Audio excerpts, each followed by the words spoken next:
ఓం నారాయణ ఆదినారాయణ.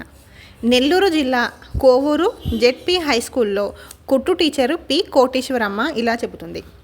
మా తల్లిగారికి 1982, 1986 మధ్య 3 దఫాలు రక్త విరేచనాలు మొదలై నీరసపడి అస్థిపంజరంగా తయారైంది. ఎలాంటి ఆహారము కడుపులోకి పోయినా ఎక్కువగా రక్త విరేచనమై శరీరమంతా విపరీతమైన బాధకు లోనయ్యేది. కనుక కొన్ని ఉగ్గిన్నెలు ద్రవాహారం మాత్రమే ఇస్తున్నాము. నెల్లూరు అమెరికన్ ఆసుపత్రిలో 4 రోజులు చికిత్స చేసినా తగ్గలేదు. ఎనిమా ఇచ్చి పరీక్ష చేయాలని డాక్టర్ గారే స్వయంగా ప్రయత్నించినారు. కానీ 3 రోజులు ఎనిమా గొట్టం పేగులోనికి ఎక్కలేదు. అప్పుడు కొన్ని ప్రత్యేక పరీక్షల ద్వారా పరీక్షించి పొట్టలో పెద్ద క్యాన్సర్ గడ్డ బాగా పండి ఉంది, ఏ క్షణాన్నైనా అది పగిలి ఆమె మరణిస్తుంది, ఇది చివరి దశ, ఇంటికి తీసుకువెళ్ళి ఆమె చివరి కోరికలన్నీ తీర్చండి అని చెప్పి డిశ్చార్జ్ చేశారు. ఎంత బతిమిలాడినా ఇది ఆశలేని కేసు, మా ఆసుపత్రిలో చనిపోవడం ఎందుకు అని పంపేశారు. మేము చికిత్స మానలేక వారి దగ్గర లెటర్ తీసుకొని మద్రాసులోని క్యాన్సర్ ఆసుపత్రికి వెళ్లేందుకు ప్రయాణం అవుతున్నాము. మా ఇంటి యజమానురాలు మా ప్రయాణం చూసి పైసా ఖర్చు కాకుండా నయం చేసే అద్భుతమైన డాక్టర్ను వదిలి మద్రాసుకెందుకు పోతారు అని శ్రీ వెంకయ్య స్వామి వారిని నమ్ముకొని అక్కడికి పొమ్మని మాకు చెప్పింది. ఆ ఆపద సమయంలో నేను, స్వామి మద్రాసు పోకుండా మీ దగ్గరకు వస్తే డబ్బు ఖర్చు అవుతుందని, నేను వైద్యం చేయించలేదని మా నాన్నగారితో సహా అందరూ నిందిస్తారు. నేను క్యాన్సర్ ఆసుపత్రికి పోతాను, కానీ అచ్చట క్యాన్సర్ లేదని చెప్పి మా అమ్మకు ఆరోగ్యం బాగుంటే నీ పటం పెట్టి పూజించుకుంటాను అని పట్టరాని దుఃఖంతో కన్నీటితో ప్రార్థించాను. మేము రైలులో సగం దూరం వెళ్ళగానే అంతవరకు ఏమీ తినని మా అమ్మ తానే స్వయంగా నాకు అన్నం పెట్టమని బలవంతం చేసింది. చివరి క్షణాలని పెరుగన్నం పెడితే బాగా భోంచేసింది. అది మొదలు పండ్లు, బిస్కెట్లు అన్నీ తినసాగింది. చిత్రంగా మరలా రక్తమే పడలేదు. సెంట్రల్ స్టేషన్లో దిగి నాకు ఆరోగ్యం బాగుంది, ఆసుపత్రికి ఎందుకు, ఇంటికి పోదామని తొందర చేయసాగింది. ఎట్లాగూ నచ్చచెప్పి అడయారు క్యాన్సర్ ఆసుపత్రిలో 1600 రూపాయలు ఖర్చు చేసి ఎన్ని పరీక్షలు చేయించినా ఏ జబ్బు లేదని తేలింది. పోతే ఆమెకు ఈ వయసులో బీపీ, గుండె, మూత్రపిండములు అన్నీ ఇంత చక్కగా పనిచేస్తున్నాయంటే చాలా అదృష్టవంతురాలని డాక్టర్లు పెద్ద సర్టిఫికెట్ ఇచ్చారు. నేటికి ఏ మందులు మాకులు లేకుండా హాయిగా ఉంది. శ్రీ స్వామివారితో నాకు అంతకుముందు ఏ పరిచయము లేకపోయినా స్మరించిన వెంటనే నన్ను ఆదుకొని మా బాధలు తీర్చిన ఆ కరుణామయునకు మా కుటుంబం అంతా రుణపడి ఉన్నాము. నోటి మాటలతో కాకుండా ఆత్మలో పూర్ణ విశ్వాసం ఉంచిన వారికి శ్రీ స్వామివారు ఎలా రక్షిస్తున్నారో చూడండి. గూడూరు తాలూకా ఓజిలి కాపురస్తుడు బాబు అనే ముస్లిం కుర్రవాన్ని, వయసు 20 సంవత్సరములు. 1988 సంవత్సరం జనవరి నెలలో అకస్మాత్తుగా విపరీతమైన పిచ్చివాని వలె ప్రవర్తించసాగాడు. వంటి మీద గుడ్డలు పూర్తిగా తీసేసేవాడు. స్త్రీలు కనిపిస్తే వెంటబడి తరుముకునేవాడు. అతడి కాళ్ళు చేతులు కలిపి గుది కట్టి రకరకాల వైద్యాలు చేయించారు. కూలీ చేసుకుని జీవించేవారు కనుక 2000 రూపాయలు అప్పు చేసి అన్ని రకాల వైద్యాలు చేసి నయం కాక అసక్తతో నిస్సహాయులై శ్రీ స్వామివారిని శరణు పొందారు. అతడు రాత్రింబవళ్ళు నిద్రపోడు. భయంకరంగా అరుస్తూ వెళ్ళకిలా పడుకొని కాళ్ళు చేతులు గుది కట్టియున్న తాళ్లను నోటితో కొరికి తెంచేవాడు.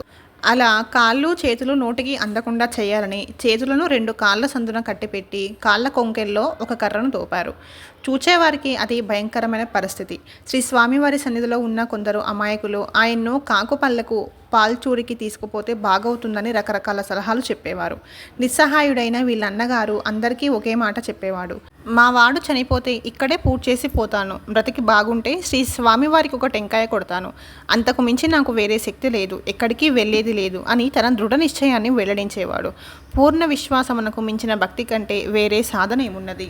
3వ రోజుకు ఆ కుర్రవాణి అరుపులు, పెనుగులాట తగ్గి కట్టు విప్పేస్తే అలాగే కూర్చునుండేవాడు. వారం రోజులకు మామూలు మనిషి అయిపోయాడు. 15 రోజులు చూచారు, నెల రోజులు చూచారు. శ్రీ స్వామివారు సెలవిస్తే ఇంటికి వెళ్ళాలని పట్టుబట్టారు. 2 నెలల తర్వాత శ్రీ స్వామివారి ఆజ్ఞ పొంది ఇంటికి వెళ్ళిపోయారు. ప్రతి శనివారం వచ్చి నిండైన ప్రేమతో శ్రీ స్వామివారిని దర్శించి సేవించి వెళ్తుంటారు. ఆత్మకూరు తాలూకా బొమ్మవరం గ్రామస్తుడు పార్లపల్లి వెంకటేశ్వర్లు చెబుతున్నారు. 1970వ సంవత్సరం మా మేకలు జబ్బు చేసి చనిపోతూ ఉంటే శ్రీ స్వామివారి ఆశీస్సుల కొరకు చిలకలమర్రి గ్రామం వెళ్ళాను. శ్రీ స్వామివారి చుట్టూరా 100 మంది గుమిగూడి ఉన్నందున దూరంగానే ఉండి మనసులో బాధపడుతున్నాను.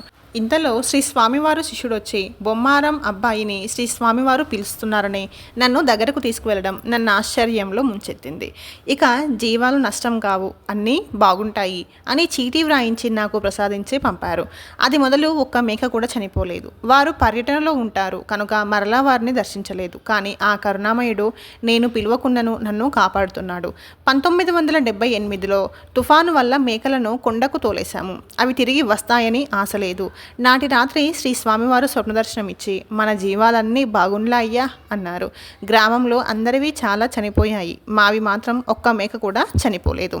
నాకు 1984లో గుండెదడతో ప్రమాదం చేసి నన్ను ఆత్మకూరులో సుందరరామిరెడ్డి డాక్టర్ దగ్గర చేర్చారు. 2 రోజులకు 2,000 రూపాయలు ఖర్చు అయ్యింది. కానీ నేను చనిపోయినని నన్ను కారులో ఇంటికి తీసుకువచ్చారు. అందరూ ఏడ్చి ఏడ్చి కూర్చుని నిద్రపోతున్నారు. మా తల్లిదండ్రులకు శ్రీ స్వామివారు స్వప్నదర్శనం ఇచ్చి నా భక్తుని నేను రక్షించుకుంటాను అని చెప్పారట. తెల్లవారి నుండి నేను కళ్ళు తెరిచి క్రమేణా 2 నెలల్లో ఏ మందులు లేకుండా పూర్ణ ఆరోగ్యవంతుడను అయ్యాను. ఈ వింత చూసిన జనులెల్లరూ శ్రీ స్వామివారి మహిమను వేనొల్ల కొనియాడారు. 1984లో శ్రీ స్వామివారి ఆరాధనకు వచ్చి శ్రీ స్వామివారు సశరీరులుగా ఉన్నప్పుడు నన్ను వారి సేవలో ఉంచుకోకుండా దూరం చేశారని బాధపడ్డాను. నాటి రాత్రి శ్రీ స్వామివారు అగ్నిగుండంలో కూర్చుని ఉన్నట్లు స్వప్నదర్శనం ఇచ్చారు. అదే రోజు మరొక దృశ్యంలో శ్రీ స్వామివారి శరీరంపై అసంఖ్యాకంగా కర్పూరం బిళ్ళలు వెలుగుతున్నట్లు దర్శనమయ్యింది. దీనితో నేను అందరిలాగా చనిపోలేదు, ఈ అగ్నిలాగా శాశ్వతంగా వెలుగుతుంటానని శ్రీ స్వామివారు నాకు గుర్తు చేశారని తెలుసుకున్నాను. నేను ఇంటికి వెళ్ళిన 4వ నాటి నుండి రక్త విరేచనాల వలన ఎన్నో గుడ్డలు తడిసిపోతున్నవి. వద్దంటే ఆరాధనకు వెళ్ళి కొని తెచ్చుకున్నాడు, ఇక లాభం లేదు, చనిపోతాడు అని అందరూ నోటికొచ్చినట్లు మాట్లాడారు. శ్రీ స్వామివారు నా యందు ఉంటే కాపాడుతారు, లేకుంటే ఆయనలో ఐక్యం చేసుకుంటాడని చెప్పి మందు కూడా తీసుకోలేదు. నాటి రాత్రి శ్రీ స్వామివారు మూతలేని తన సమాధిలో నిల్చొని అభయహస్తంతో దర్శనమిచ్చారు. తెల్లవారి నుండి నేను హాయిగా నడవడము చూచి అందరూ ఆశ్చర్యపోయారు. శ్రీ స్వామివారిని పూర్ణంగా నమ్ముకోవడమే నాకు తెలిసినది. అవతల ఆయన దయ. సద్గురువును భుక్తి ముక్తి ప్రదాత అని స్తోత్రం చేస్తాము. మహాసమాధి అనంతరం కూడా శ్రీ స్వామివారు తన భక్తులను ఎలా కాపాడుతున్నారో చూస్తే వారు నిత్య సత్యులని గ్రహించగలము.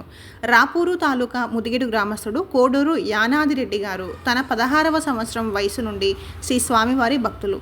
వీరి ఉబ్బసం వ్యాధిని పోగొట్టి శ్రీ స్వామివారు వీరిని గొప్ప భాగ్యవంతుని చేశారు. కానీ ఈయన ఎల్లప్పుడూ ఆర్థిక తాపత్రయంలో పడి శ్రీ స్వామివారు తన గ్రామం వస్తే తప్ప మిగిలినప్పుడు వారిని తలచేవాడు కాదు. 1985 జూన్ నెలలో జబ్బున పడి ఎంతో కష్టంతో రోజుకొక కప్పు కాఫీ మాత్రం బలవంతంగా త్రాగేవారు. ఏ ఆహారం చూచినా విషంతో సమానంగా ఉండేది. 2 నెలలుగా ఎన్నో ఇంజెక్షన్లు మందులు వాడినా తగ్గక ఎముకల గూడు వలె తయారైనాడు. ఆగస్టు నెలలో రోజుకు 30 విరేచనాలు అవుతున్నాయి. డాక్టర్కు జబ్బు అంతుపట్టలేదు. ఈయన ప్రాణంపై ఆశ వదిలేసుకున్నాడు. ఆగస్టు 22న వీరి మిత్రుడు అక్కిం వెంకట్రామిరెడ్డి వీరిని గొలగమూడికి వచ్చి శ్రీ స్వామివారి ఆరాధనోత్సవంలో దర్శనం చేసుకుంటే జబ్బు నయమవుతుందని వస్తానని చెబితే 2 ఎడ్ల బండి కట్టి బస్సు దాకా తీసుకువెళ్ళి తర్వాత బస్సులో తీసుకువెళ్తారని బలవంతం చేశాడు. మనిషి సహాయం లేనిదే లేవలేని యానాదిరెడ్డి ఆయన ప్రోత్సాహం చూచి సరే వస్తానని చెప్పాడు. బండి తీసుకువచ్చేందుకు వెంకట్రామిరెడ్డి ఇంటికి వెళ్ళారు. ఆ తర్వాత యానాదిరెడ్డి తన అనుభవం ఇలా చెప్పారు. నేను శ్రీ స్వామివారి దర్శనానికి వస్తానని చెప్పిన మరుక్షణంలో నాలో చెప్పలేని మార్పు కలిగింది. ఎవరి సహాయము లేకుండానే నడిచి ఇంట్లోకి వెళ్ళి అన్నం పెట్టమని చాలా ఆకలిగా ఉందని తొందర చేశాను. నా ప్రవర్తనకు ఇంట్లో వాళ్ళంతా దిగ్భ్రమ చెంది ఇది చావు బలం, మరణానికి ఈ ఆకలి అని దుఃఖించసాగారు. నేను మామూలుగానే అన్నం తిని చన్నీటి స్నానం చేసి ఉతికిన గుడ్డలు ధరించి గొలగమూడికి ప్రయాణమై కూర్చుంటే అందరూ వింతగా చూస్తున్నారు. వెంకట్రామిరెడ్డి చూచి చచ్చేవాడిగా ఉంటివి కదా, మరి ఇంతలో పెళ్లి కొడుకులాగా తయారయ్యావే అని చెప్పి అదంతా శ్రీ స్వామివారి మహిమ కదా అన్నారు. బండి లేకుండానే 2 నెలలుగా అన్నం లేని నేను 1 మైలు నడిచి వచ్చి బస్సు ఎక్కి గొలగమూడి చేరి సర్వం భోంచేశాను. అది మొదలు ఏ మందు లేదు, ఆరోగ్యంగా ఉన్నాను. ఇది మానవులు ఊహించలేని వర్ణనాతీతమైన అనుభూతి. శ్రీ స్వామివారి కృపకు నేను అర్హుడను కాను, కానీ ఆ కరుణామయుడు నన్నెందుకు ఆదుకున్నారో అది వారి మాతృప్రేమకే తెలియాలి. బిట్రగుంట వెంకట్రామిరెడ్డి భార్య కౌసల్యమ్మ, కాపు వీధి, కోవూరు, నెల్లూరు జిల్లా. తన అనుభవాన్ని ఇలా వివరిస్తున్నారు. 1991 మే నెల 1వ తేదీన అకారణంగా నా కుడి కన్ను విపరీతమైన బాధ పెట్టసాగింది. కోవూరులో కంటి డాక్టర్ లేనందున అర్ధరాత్రి వేళ నెల్లూరు తీసుకుపోలేక మత్తు ఇంజెక్షన్ చేసి నిద్రపుచ్చారు. తెల్లవారి నెల్లూరులో కంటి డాక్టర్కు చూపిస్తే వేలూరు పొమ్మన్నారు. ప్రస్తుతం కంటి నుండి చిక్కని నీసు నీళ్లు కారుతూ దుర్వాసన భరించలేని బాధ. రాయవేలూరులో 3 రోజులు వైద్యం చేసినా నెమ్మదించనందున ఆ బాధ భరించలేక చిత్తూరులోని స్పెషలిస్ట్ దగ్గర చూపించాము. కానీ ప్రయోజనం లేక మద్రాసు వెళ్ళి ముద్దు కృష్ణారెడ్డి గారి ఆసుపత్రిలో 10 రోజులు ఉన్నా కానీ మాత్రం కూడా బాధ తగ్గలేదు. ఇక భరించలేక ఒంగోలు దగ్గర చీమకుర్తిలోని కంటి డాక్టర్ దగ్గర 4 రోజులు వైద్యం చేయించిన ప్రయోజనం లేకపోయింది. ఇప్పుడు కంటి గుడ్డు బాగా లోపలికి పోయి రెప్ప మూతబడి గుడ్డు కనిపించడం లేదు. నా బాధ చూడలేక మా వాళ్ళు నన్ను ఎక్కడ స్పెషలిస్టులు ఉన్నారంటే అక్కడికి కారులో తీసుకుపోతున్నారు. చివరకు తిరుపతిలో మంజులమ్మ గారికి చూపిస్తే ఇక కన్ను కనిపించదు, రెండవ కంటికి కూడా ఈ జబ్బు వచ్చే ప్రమాదం ఉంది, వెంటనే కంటి గుడ్డు తీసేసి పింగాణి కన్ను అమరుస్తాము, ఒక్క కంటి చూపుతో సరిపెట్టుకోవాల్సిందేనని తీర్పు చెప్పేసింది. ఈ మాట విని అంతులేని దుఃఖంతో ఏడ్చి ఏడ్చి నిద్రపోయాను. నా స్వప్నంలో ఏనాడో చనిపోయిన మా నాన్నగారు కనిపించి ఆడకురా ఆడకురా ఆడకురా అని ముమ్మారు పలికారు. మెలకువ వచ్చింది. మా నాన్న చనిపోయాడు గనక నన్ను కూడా తన చెంతకు రమ్మంటున్నాడని, అంటే నేను కూడా చనిపోతానని దుఃఖించాను. కన్ను తీసి పింగాణి కన్ను పెట్టేందుకు నేను సుతరాము అంగీకరించక ఇంటికి వచ్చేశాను. నేనంతవరకు శ్రీ వెంకయ్య స్వామి వారిని గూర్చి విని ఉన్నానే గాని ఎప్పుడూ గొలగమూడి చూచి ఉండలేదు. కానీ నా అంతరాత్మలో వెంటనే గొలగమూడి వెళ్ళు అని ఒక అదృశ్య శక్తి బలంగా తొందర పెట్టసాగింది. గొలగమూడి తీసుకువెళ్లేందుకు ఇంట్లో వాళ్ళు సుతరాము అంగీకరించలేదు. ఇక నిలువలేక ఎవ్వరికీ చెప్పకుండా అర్ధరాత్రి కట్టుబట్టలతో గొలగమూడికి వచ్చేశాను. సమాధి మంత్రం యొక్క కుడి ప్రక్క వరండాలో పడుకున్నాను. ముఖానికి గుడ్డ కప్పుకొని పుట్టెడు దుఃఖంతో కుమిలిపోతూ 3 రోజులు గడిపాను. బాధ ఏమీ తగ్గలేదు. 3వ నాడు శనివారం విపరీతమైన రద్దీ. అగ్నిగుండం నుండి పొగ విపరీతంగా చుట్టేసింది. ఆ పొగ బాధ భరించలేక శ్రీ స్వామివారిని నిష్ఠూరాలాడాను. ఏమి స్వామి, నన్ను నీ సన్నిధికి ఎందుకు తీసుకొచ్చావు? ఈ పొగలో నన్నెందుకు ఇలా చంపుతున్నావు? నీ వైభవం చూపించేటందుక, లేక నా మీద కసి తీర్చుకునేందుక అని ఏమేమో అనుకున్నాను. తిన్నగా నిద్ర పట్టింది. ఆ నిద్రలో ఒక దివ్య స్వప్నం వచ్చింది. పింగాణి డీసులో నీరు తీసుకుని ఒక తెల్ల చీర కట్టుకున్న యువతి, మందుల పెట్టె పట్టుకుని నల్ల కోటు వేసుకున్న ఒక వైద్యుడు నన్ను సమీపించారు. వాళ్ళిద్దరూ ఏదో మాట్లాడుకున్నాక ఆ వైద్యుడు నీటిలో దూది తడిపి నా కన్ను తుడిచి వెంటనే చిత్రంగా తన చేతి వేళ్లతోనే నా కన్ను చిటికెలో పెరికి డీసులోని నీళ్ళలో పడేశాడు. నీళ్లు చిమ్మడం కూడా కనిపించింది. దూదిని ఎర్రటి మందులో తడిపి నా కన్ను తుడిచి ఆ దూదిని కంటికి కరిపించి వాళ్ళిద్దరూ వెళ్ళిపోయారు. నాకు వెంటనే మెలకువ వచ్చి నాకు కన్ను వచ్చింది, నా కన్ను కనిపిస్తుంది అని అరుస్తూ లేచి కూర్చున్నాను. నా ప్రక్కనున్న వాళ్ళందరూ నిద్ర లేచి నా కంటి గుడ్డు మామూలుగా పైకి వచ్చి ఉండి నేను స్పష్టంగా చూడగలగడం చూచి శ్రీ స్వామివారి దివ్య మహిమను తన్మయత్వంతో కొనియాడారు. అది మొదలు నా కన్ను నొప్పి లేకుండా స్పష్టంగా కనిపిస్తుంది. అన్నాళ్ళుగా బాధించిన ఆ బాధంతా రెప్పపాటు కాలంలో మటుమాయం చేయడం అంటే అది ఒక్క స్వామివారికే సాధ్యం కదా. ఒకనాడు శ్రీ స్వామివారి శిష్యుడొకరు కనిపించి, అమ్మా, వయసు ముదిరి నీ రెండవ కన్ను కనబడకున్నా నేను ఇచ్చిన కంటికి డోకా లేకుండా కనబడుతుందిలే అని సెలవిచ్చారు. ఇదంతా అనంత కరుణామయుడైన శ్రీ స్వామివారి దయకు నిదర్శనమే కానీ నేను చేసిన సాధనంటూ ఏమీ లేదు. ఈ విషయంలో పూర్వపుణ్యము, శ్రీ స్వామివారితో ఆమెకు గల రుణానుబంధము ముఖ్యముగా శ్రీ స్వామివారి కృపకు కారణమని తెలవాలి. కనుక మనకు ఎలాంటి సమస్యలు లేకున్నా నిస్వార్థమైన ప్రేమతో శ్రీ స్వామివారిని మనం ఈ జన్మలో సేవిస్తే అది మన భవిష్యత్తులో మనకు శ్రీ స్వామివారి కృపను అనాయాచితంగా ప్రసాదిస్తుంది. నేను కృతజ్ఞతతో శ్రీ స్వామివారిని 6 మాసముల పాటు విడవకుండా సేవించాను.